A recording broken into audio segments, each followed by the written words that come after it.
नमस्कार बच्चों। आज हम जो बात कर रहे हैं उसके लिए हमने एक पिक्चर आपके सामने लगा के रखी हुई है ना। अलग अलग प्रकार की तीन चार पिक्चर हम रखे हुए हैं। तो जो फर्स्ट पिक्चर है उसको देखकर आपको लग रहा होगा कि क्या है ये। आपने रुके हुए जल में इस प्रकार का जो संरचना है या पानी है वो देखा होगा ना। हरे कलर का जो पानी है वो आपको ऐसा दिखाई दिया होगा। जो काई जैसी संरचना आपने देखी होगी। वास्तव में ये जो होते हैं ये साइनोबैक्टीरिया है। क्या है ये? साइनोबैक्टीरिया है। और जो साइनोबैक्टीरिया है वो हम जो मोनेरा किंगडम हम जो अध्ययन कर रहे थे उसी में यू बैक्टीरिया के अंतर्गत ही आते हैं। तो साइनोबैक्टीरिया किसके अंतर्गत आ रहे हैं? मोनेरा किंगडम में जो हमने यू बैक्टीरिया पढ़ा है उसी के अंतर्गत हम साइनोबैक्टीरिया ये आते हैं। और साइनोबैक्टीरिया की विशेषता ये होती है कि ये कैसे होते हैं? फोटोसिंथेटिक होते हैं, ऑटोट्रॉफ होते हैं। कैसे होते हैं ये? ऑटोट्रॉफ्स होते हैं। और विशेष करके ऑटोट्रॉफ्स में कैसे? फोटो ऑटोट्रॉफ होते हैं ये। कैसे होते हैं? फोटो ऑटोट्रॉफ मतलब इनके द्वारा प्रकाश संश्लेषण की प्रक्रिया की जाती है और उसमें जो ऊर्जा है या एनर्जी है वो प्रकाश के माध्यम से ये प्राप्त करते हैं। मतलब सोलर रेडिएशन जो होता है वो इनका एनर्जी सोर्स होगा। और साथ ही साथ में जो साइनोबैक्टीरिया होते हैं, ये साइनोबैक्टीरिया है, इनके द्वारा वाटर को स्प्लिट करके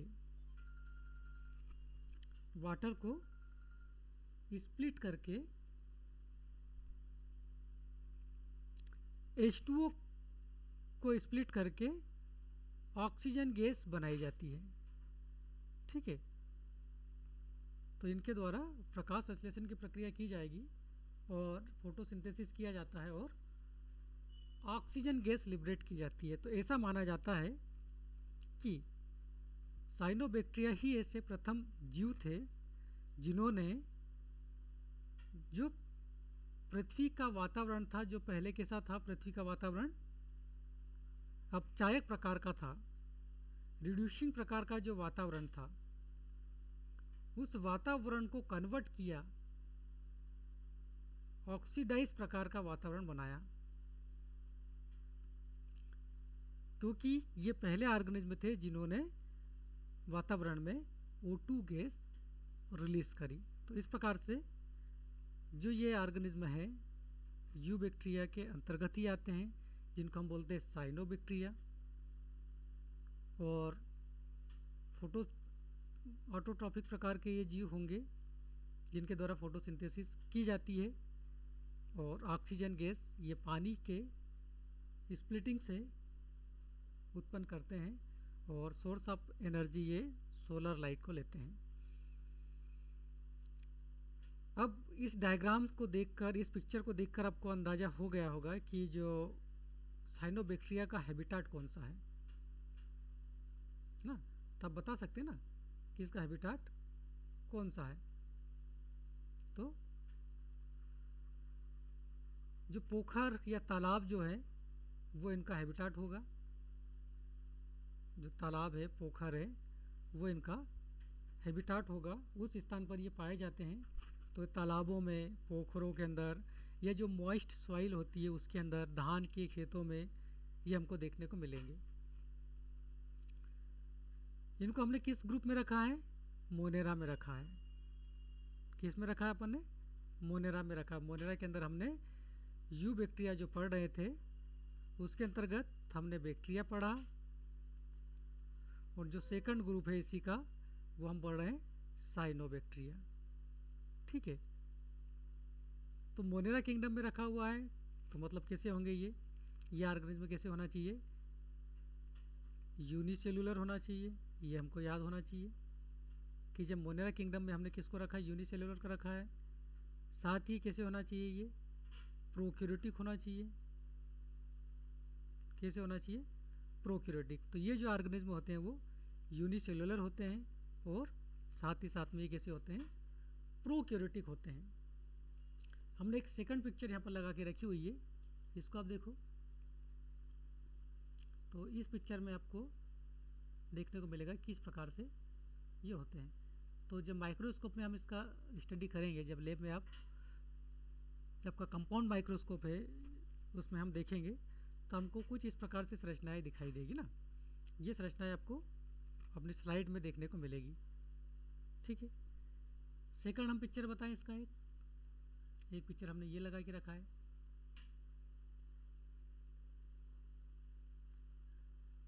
ये वाला।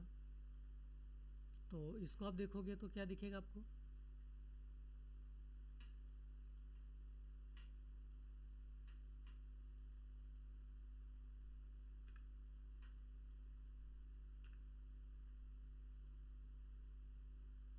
जिसमें ये ऑर्गेनिज्म जो है वो कैसे दिखाई दे रहे हैं आपको, एक सिंगल दिखाई देगा पहली स्थिति में आपको। ये कैसे सिंगल है, तो हमने बोला यूनिसेलुलर प्रकार के स्ट्रक्चर है। तो ये कैसे हैं, यूनिसेलुलर तो है भाई, मोनेरा किंगडम में रखा है तो यूनिसेलुलर तो ये ऑर्गेनिज्म होंगे, पर ये कैसे सर्वाइव कर रहे हैं, कैसे रह रहे हैं वातावरण में, सिंगल रह रहे हैं, अकेले, ठीक है। अब दूसरा जो स्ट्रक्चर है वो क्या बता रहा है आपको, बहुत सारे ऑर्गेनिज्मों ने मिलकर समूह बना लिया है, तो ऐसी स्थिति को बोलते हैं कॉलोनियल। तो ये कॉलोनियल फार्म के अंदर भी देखने को मिलेंगे। और तीसरी जो संरचना आपको दिख रही है तंतुवत संरचना, ये दिखाई दे रही ना, इसमें कोशिकाएं सिंगल सिंगल जो ऑर्गेनिज्म है, जो कोशिकाएं हैं वो एकत्रित हुई और एकत्रित होकर उन्होंने क्या किया, फिलामेंटस स्ट्रक्चर बना लिया। कैसा स्ट्रक्चर बना लिया, फिलामेंट के समान स्ट्रक्चर बना लिया। तो ये फिलामेंटस प्रकार के भी होंगे। तो जो हमको साइनोबैक्टीरिया है वो यूनिसेलुलर या सिंगल फॉर्म में देखने को मिलेंगे, कॉलोनियल देखने को मिलेंगे, और कैसे देखने को मिलेंगे आपको, फिलामेंटस प्रकार के देखने को मिलेंगे। इतनी बात समझ में आ गई आप लोगों को, उम्मीद है कि आपको ये बात समझ में आ चुकी होगी ना। अब आगे हम देखें इसमें इसकी संरचना के बारे में कि इसकी संरचना कैसी होती है। हम इसको यहाँ से हटा दें। तो ये जो ऑर्गेनिज्म होगा, हम इसका डायग्राम पहले ड्रा करें और उसके बाद फिर हम चर्चा करते हैं।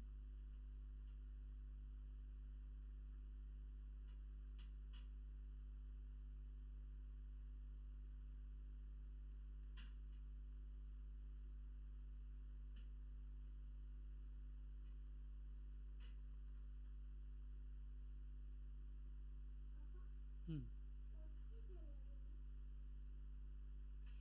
तो ये जो ऑर्गेनिज्म होगा इस प्रकार से हम एक सिंगल सेल बनाए इसकी।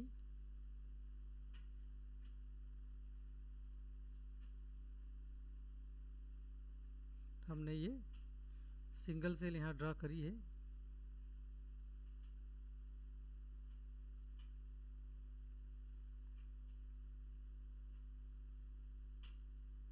और तो इसके चारों ओर एक आवरण आपको देखने को मिलेगा। तो ये सिंगल सेल के चारों ओर क्या मिलेगा, एक जिलेटिनस या हम यूँ बोले म्यूसिलेजिनस आवरण आपको इसके चारों ओर देखने को मिलेगा इस प्रकार से। तो ये जो होगा आवरण होगा वो म्यूसिलेस का या जिलेटिनस आवरण इसके चारों ओर हमको देखने को मिलेगा। इस प्रकार से ये आवरण होगा। और उसके अंदर की ओर आपको हमने जो ब्लैक कलर से यहाँ ड्रा किया है, हम इसको थोड़ा सा इस प्रकार से कर देना। तो सेकंड लेयर और देखने को मिलेगी हमको ये, और ये जो लेयर कहलाएगी आपकी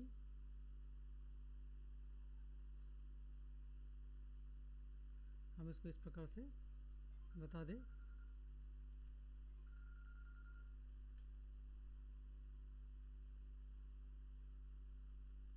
तो ये जो लेयर होगी इसकी, ये इसकी सेल वॉल होगी। क्या होगी, सेल वॉल होगी। जिस प्रकार से बैक्टीरिया में हमने देखा था कि पेप्टाइडोग्लाइकन से सेल वॉल मिलकर बनी होती है, ठीक उसी प्रकार से इसकी भी सेल वॉल पेप्टाइडोग्लाइकन से ही मिलकर बनी होगी। उसके बाद में हम अंदर की ओर एक लेयर बना रहे हैं। इस लेयर को बोला जाएगा इसका प्लाज्मा मेम्ब्रेन। तो ये जो होगा उसका क्या होगा, प्लाज्मा मेम्ब्रेन। तो इस प्रकार से हमारे पास में जो संरचनाएं बनी है, बाहर की ओर हमने बोला ये है क्या, म्यूसिलेजिनस सीथ या कोट ये बनेगा। उसके बाद ब्लैक कलर से जो हमने ड्रा करके रखा है इसको हमने बोला सेल वॉल, ये सेल वॉल होगी। और जो हमने अंदर की जो लेयर बनाई है ये क्या है, इसकी प्लाज्मा लेयर है या प्लाज्मा मेम्ब्रेन। तो जो ऑर्गेनिज्म है ये, इसमें 3 कवरिंग देखने को मिलेगी। सबसे बाहर की ओर म्यूसिलेजिनस शीथ होगा, जिलेटिनस शीथ होगा, उसके बाद में सेल वॉल होगी, उसके बाद में प्लाज्मा मेम्ब्रेन होगी। और इसमें जो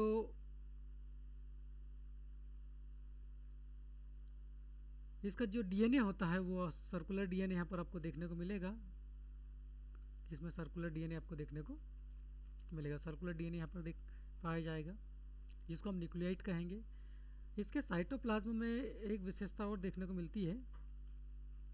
इसका जो साइटोप्लाज्म होता है वो 2 प्रकार से आपको डिवाइड होगा। 2 प्रकार से आपको साइटोप्लाज्म देखने को मिलेगा। एक तो जो प्लाज्मा मेम्ब्रेन की ओर का जो साइटोप्लाज्म है, हम इसको डॉट डॉट बना दें। ये जो प्लाज्मा मेम्ब्रेन की ओर का जो साइटोप्लाज्म है, ये परिधि की ओर का जो साइटोप्लाज्म है वो आपको कलर्ड दिखाई देगा। ब्लू ग्रीन इसमें कलर आपको दिखाई देंगे ना। ये कैसा होगा, ब्लू क्लीन होगा। तो और जो इनर वाला साइटोप्लाज्म है वो कैसा होगा, क्लियर होगा। तो जो पेरीफेरी वाला जो साइटोप्लाज्म है इसको बोला जाता है क्रोमोप्लाज्म। क्या बोलते हैं, क्रोमोप्लाज्म इसको कहा जाता है। और जो सेंटर में जो होता है, जस्ट मिनट, जो सेंटर में होगा उसे हम सेंट्रोप्लाज्म कहेंगे। सेंट्रोप्लाज्म जो होता है वो कैसा होता है, क्लियर, कलरलेस होता है। सेंट्रोप्लाज्म कैसा होगा, कलरलेस।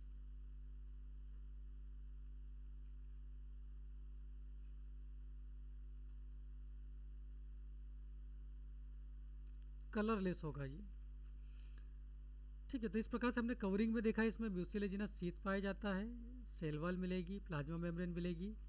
साथ ही साथ में जो इसका जीव द्रव्य या कोशिका द्रव्य हम बोले तो कोशिका द्रव्य आपको 2 भागों में विभाजित दिखेगा। सेंटर वाला जो होगा वो कैसा होगा, कलरलेस होगा, जिसको सेंट्रोप्लाज्म बोलते हैं। और जो पेरीफेरी में होगा वो कैसा होगा, कलर्ड होता है। विशेष करके ये ब्लू और ग्रीन कलर का आपको दिखाई देता है। इसका जो पेरीफेरी वाला जो साइटोप्लाज्म है वो कलर्ड इसलिए दिखाई देता है क्योंकि यहाँ पर पिगमेंट पाए जाते हैं। क्योंकि ये फोटोसिंथेटिक है, तो फोटोसिंथेसिस के लिए सनलाइट को ट्रैप करने के लिए इसमें पिगमेंट होना आवश्यक होता है। और आपको मालूम है कि फोटोसिंथेसिस के लिए हमको जो पिगमेंट है वो क्लोरोफिल ए होना आवश्यक होगा, जो कि रिएक्शन सेंटर का काम करता है। तो इसके जो पेरीफेरी का जो साइटोप्लाज्म होता है उसमें इस प्रकार से आपको संरचनाएं देखने को मिलेगी। इस प्रकार से हम ये संरचनाएं बनाएं।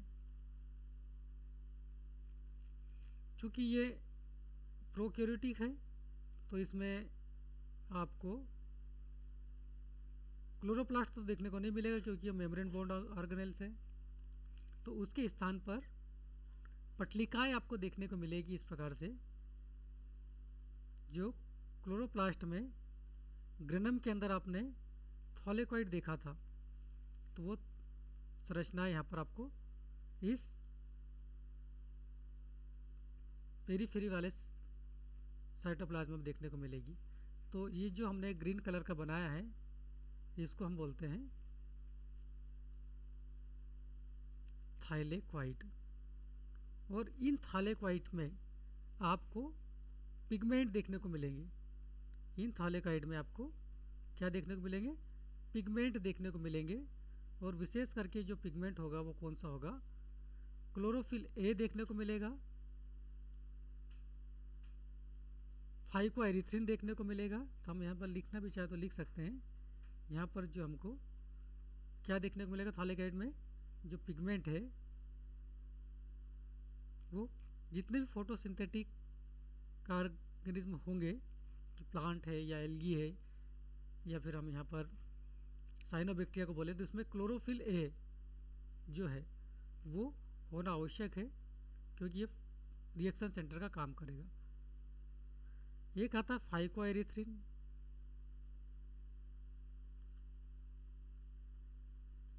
तो इसमें फाइकोएरिथ्रिन भी देखने को मिलेगा। पिगमेंट जो है वो आपको फाइकोएरिथ्रिन। उसके बाद में फाइकोसाइनिन, इसकी स्पेलिंग हम ठीक करें, फाइकोएरिथ्रिन, फाइकोसाइनिन,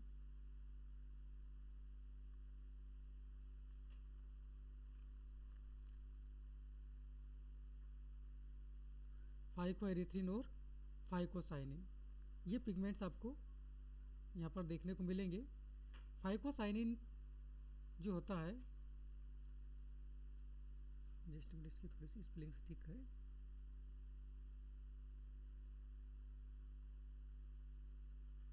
जो फाइकोसाइनिन होता है उसमें कॉपर होता है। फाइकोसाइनिन, इसमें क्या मिलेगा आपको?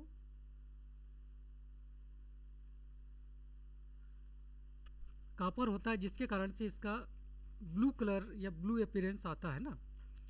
तो ये पिगमेंट्स विशेष करके आपको देखने को मिलेंगे। क्लोरोफिल ए मिलेगा, फाइकोएरिथ्रिन मिलेगा और फाइकोसाइनिन भी आपको देखने को मिलेगा। इसके साथ साथ में आपको इसमें कैरोटीनाइड्स वगैरह भी पिगमेंट्स देखने को मिलेंगे। तो ये जो संरचना होती है वो आपको एक साइनोबैक्टीरिया में देखने को मिलेगी।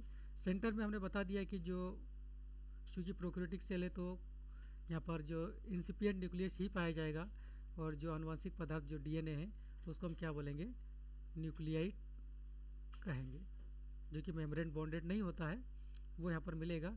इसके साथ साथ में इसमें जो स्टोरेज फूड होगा वो भी देखने को मिलेगा। साथ ही साथ में एक सीडियो गैस वैक्यूअल भी हमको देखने को मिलेगी।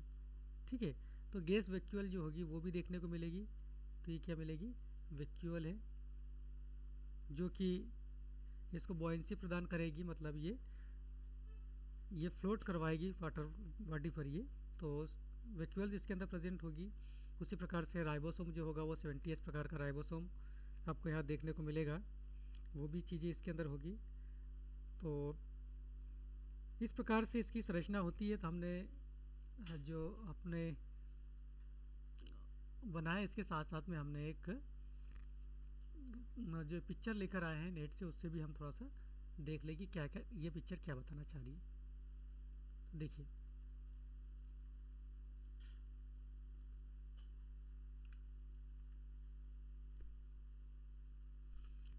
तो इस प्रकार से हम देखें इस डायग्राम को। तो इस साइनोबैक्टीरिया की एक सेल का डायग्राम हम लेकर आए हैं। तो इसमें आपको दिख रहा है कि बाहर की ओर जो येलो कलर से इन्होंने बना के रखा हुआ है वो म्यूसिलेजिनस सेल वॉल इन्होंने बना दी है। या हम बोले कि म्यूसिलेजिनस सीथ है। ये क्या है? ये सेल वॉल तो नहीं बोलेंगे, म्यूसिलेजिनस सीथ है या कवरिंग है। उसके बाद में जो ये जो लेयर है ब्राउन कलर की आपको दिखाई दे रही है, ये इसकी सेल वॉल है। क्या है इसकी? ये सेल वॉल। तो बैक्टीरिया के समान ही इसकी जो सेल वॉल होती है वो पेप्टाइडोग्लाइकेन से मिलकर बनी होती है। और जो ब्लैक कलर से इन्होंने ये बना के रखी है, जो मैं रेड कलर से यहाँ पर इसको ले जा रहा हूँ, ये इसकी सेल मेम्ब्रेन है जो लिपोप्रोटीन की बनी होती है, लाइपोप्रोटीन की बनी होती है। ये आपको संरचना देखने को मिलेगी। सर्कुलर डीएनए इसके अंदर होगा, जिसको हम न्यूक्लियाइड कहेंगे। उसके बाद में जो फूड स्टोरेज है तो फाइसिन स्टार्च जिसको बोला जाता है, इसके फूड स्टोरेज को, प्रोटीन ग्रेन्यूल मिलेंगे, आरएनए मिलेगा। और साथ ही साथ पेरीफ्री में आपको ग्रीन कलर से यहाँ पर क्या देखने को मिल रहा है, ये जो संरचनाएँ हैं, ये ग्रीन में इसको जो बता रहा हूँ, थोड़ा सा हम डार्क करें इसको, तो ग्रीन कलर से जो संरचनाएं बना के रखी हुई है इन्होंने, ये संरचना क्या है, थालेकॉइड है, और इसी में आपको पिगमेंट देखने को मिलेगा। इसीलिए इसका जो पेरीफ्री वाला या परिधि वाला जो साइटोप्लाज्म होगा वो कैसा होगा, परिधि वाला जो साइटोप्लाज्म है, ये साइटोप्लाज्म वो कैसा होगा, कलर में होगा। इसीलिए इसको क्या बोलेंगे हम, क्रोमोप्लाज्म बोलते हैं। हमने जो नाम दिया था ना, क्या नाम देके रखा था इसका, क्रोमोप्लाज्म।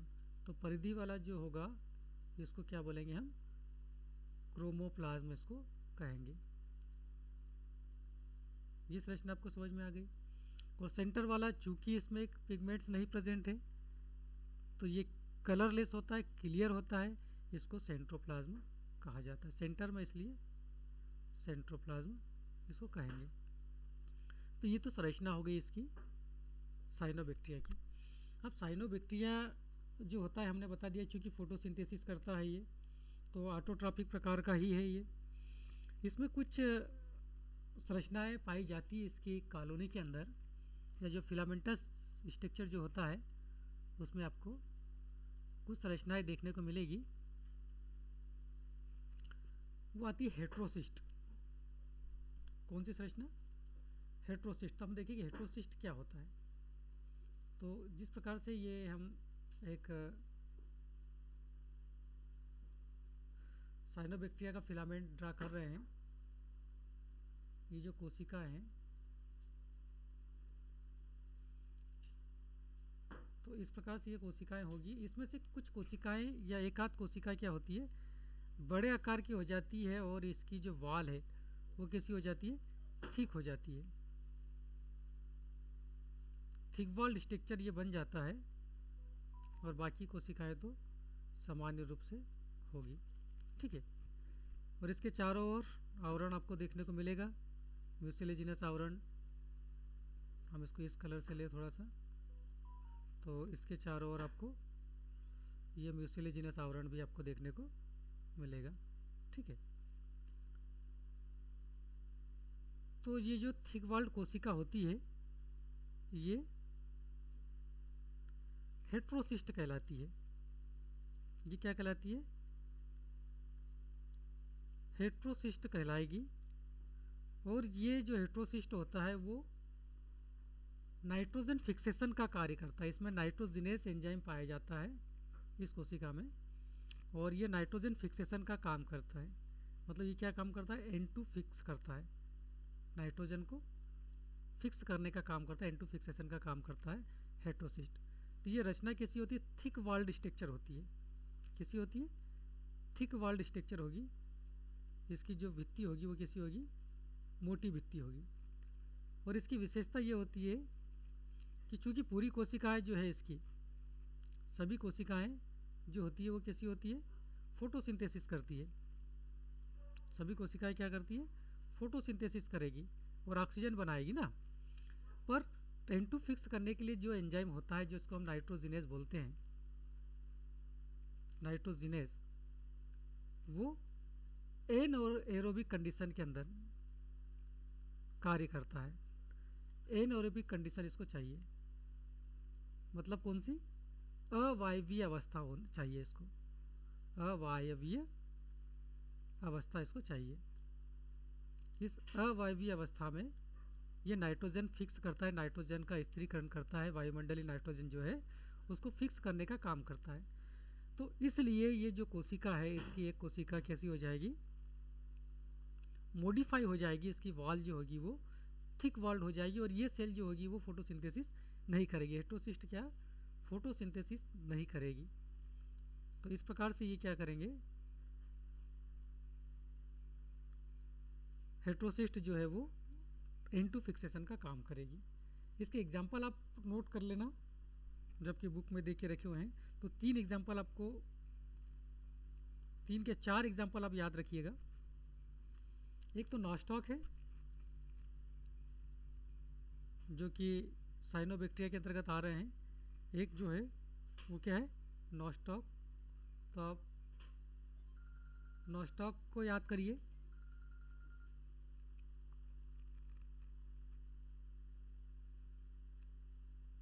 दूसरा आपको करना है याद एनाबिना। दूसरा कौन सा, एनाबिना को याद करना है। तीसरा आपको एक और याद करना है जिसका नाम है ओसिलोट्रिया। इसका नाम है ओसिलेटोरिया।